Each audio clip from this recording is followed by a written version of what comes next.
Contoh bid'ah hasanah yang dilakukan Khalifah Umar bin Khattab dalam kitab hadis Bukhari tersebut, saya keluar bersama Khalifah Umar bin Khattab pada suatu malam bulan Ramadan ke Masjid Madinah. Didapati di dalam masjid itu orang-orang tarawih bercerai-berai. Ada yang sholat sendiri-sendiri dan ada yang sholat beberapa orang di belakangnya. Maka Khalifah Umar berkata, saya berpendapat akan mempersatukan orang-orang ini. Kalau disatukan dengan seorang imam, sesungguhnya lebih baik, serupa dengan sholat Rasulullah. Maka beliau satukan orang-orang itu sholat di belakang seorang imam, namanya Ubay bin Ka'ab. Kemudian suatu malam kami datang lagi ke masjid, lalu kami melihat orang sholat berkaum-kaum di belakang seorang imam. Khalifah Umar berkata, ini adalah bid'ah yang baik. Sahih Bukhari 1 halaman 242. Hadis ini tersebut juga dalam kitab Al-Muwatta karangan Imam Malik, juz 1 halaman 136 sampai 137.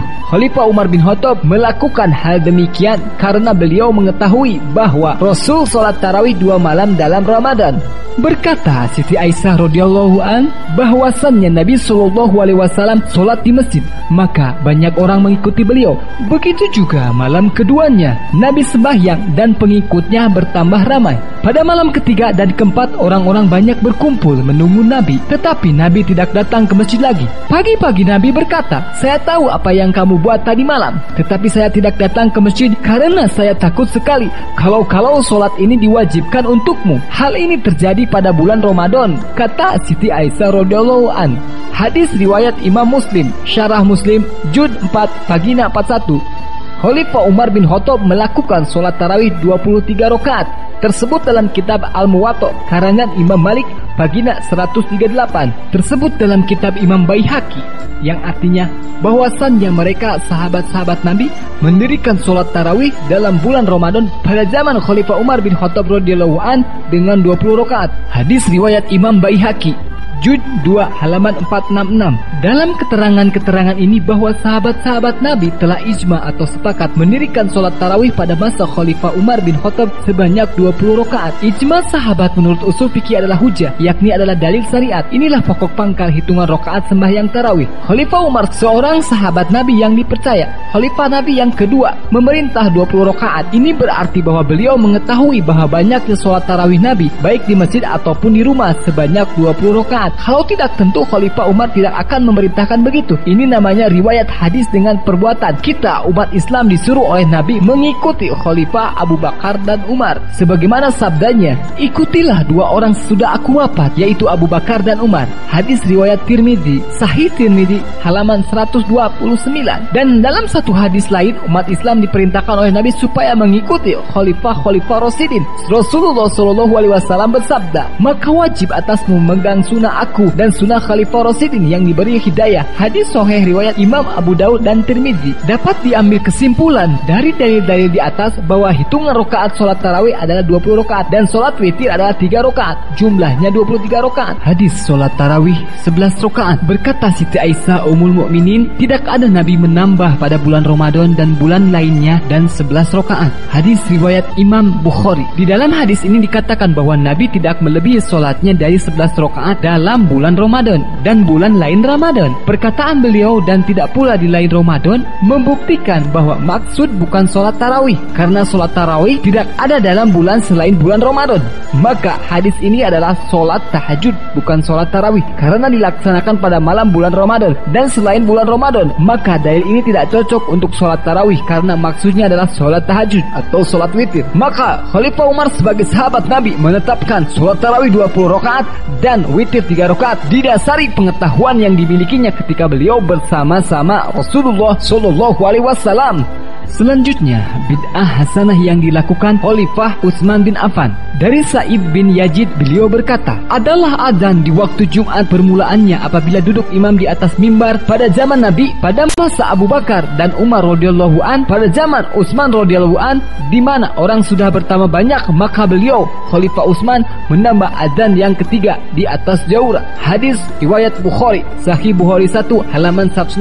Hadis ini menyatakan bahwa pada zaman Nabi, pada masa masa Khalifah Abu Bakar dan Umar radhiyallahu an, azan waktu sholat Jumat ada 2 kali, azan ke-1 dan qomat. Kemudian setelah manusia berkembang ditambah azan yang ketiga. Sekarang dinamai azan yang pertama dalam sholat Jumat. Dengan demikian maka azan yang pertama itu adalah bid'ah hasanah yang diadakan oleh Khalifah Rasyidin, yaitu Sayyidina Utsman. Dan Nabi pun menganjurkan umatnya untuk mengikuti Khalifah Rasyidin. Titik dan baris dalam ayat-ayat Al-Quran adalah bid'ah hasanah. Titik dan baris ayat-ayat Al-Quran pada hakikatnya bid'ah juga karena tidak terkenal di zaman Nabi, tetapi termasuk bid'ah hasanah karena diadakan demi untuk menjaga supaya kitab suci jangan kacau balau dibaca oleh pembacanya. Al-Quran pada zaman Nabi dan zaman Khalifah Rasyidin tidak pakai titik. Tulisan kitab suci Al-Quran ketika itu seperti tertera di bawah ini. Itulah salah satu contoh bid'ah hasanah yang diciptakan oleh para Khalifah Rasyidin, dan kita pun wajib mengikuti Khalifah Rasyidin karena para Khalifah ini adalah orang-orang yang diberi hidayah dan Nabi pun menganjurkan untuk mengikutinya.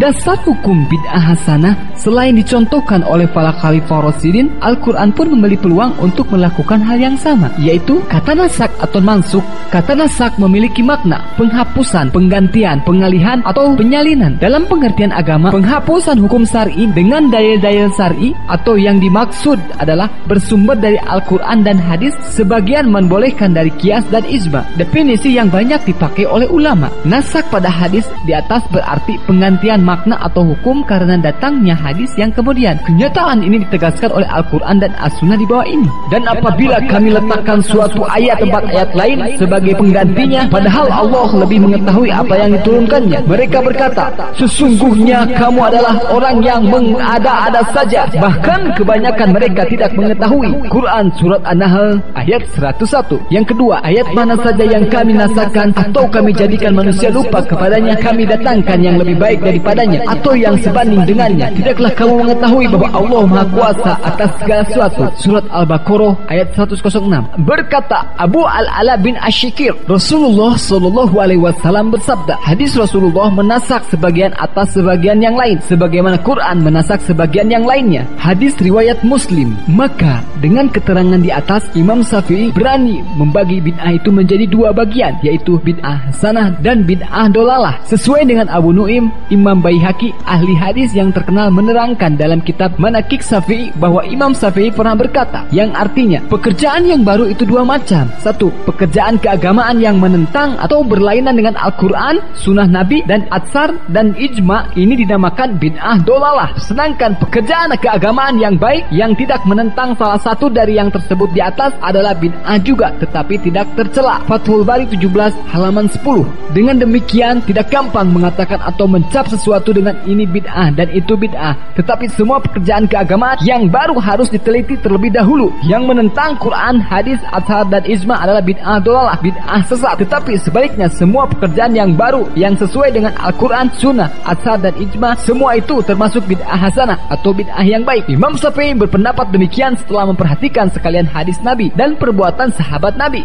Dengan demikian, hadis yang menyatakan sekalian bid'ah itu sesat dan setiap kesesatan masuk neraka kecuali bid'ah hasanah yang diadakan oleh Khalifah Rasyidin, kecuali bid'ah hasil ijtihad imam-imam mujtahid, kecuali sunnah-sunnah yang baik yang diadakan orang-orang Islam, kecuali hal-hal yang sangat mendesak dan sangat dibutuhkan dalam agama, kecuali bid'ah dalam urusan dunia. Itu adalah bid'ah hasanah. Insya Allah dengan hadis-hadis di atas akan merubah pola pikir orang-orang yang sebelumnya mengetahui bahwa setiap bid'ah itu sesat, karena orang yang mengetahui dalil ini tidak akan berani mengatakan kepada Khalifah Rasyidin dan kepada imam mujtahid sebagai ahlul bid'ah. Hadis di atas merupakan dalil kaum muslimin yang membagi bid'ah menjadi 2 bagian, yaitu bid'ah dolalah dan bid'ah hasanah. Pernyataan ini tentunya membuat tidak puas salah satu pihak. Walaupun demikian keadaannya, bukan berarti kita harus bercerai-berai. Jika kita ingin lebih puas lagi dalam menyelesaikan berbagai perbedaan pemahaman di antara kaum muslimin, kita harus mengumpulkan seluruh ulama dunia dan Indonesia harus memfasilitasinya. Berkumpulnya seluruh ulama dunia merupakan suatu keindahan dan alangkah Alangkah dahsyatnya jika kita dapat mengumpulkan berbagai hadis Nabi, atsar, buku-buku karangan Imam Mujtahid, serta buku-buku yang kita butuhkan dan menerjemahkannya ke dalam berbagai bahasa, serta kita membangun perpustakaan sebagai sarana untuk mencerdaskan umat. Cita-cita ini akan tercapai jika orang beriman menguasai negara yang dikuasai oleh orang-orang munafik yang merupakan musuh bersama yang harus kita hancurkan. Musuh bersama itu akan hancur jika orang-orang beriman bersatu padu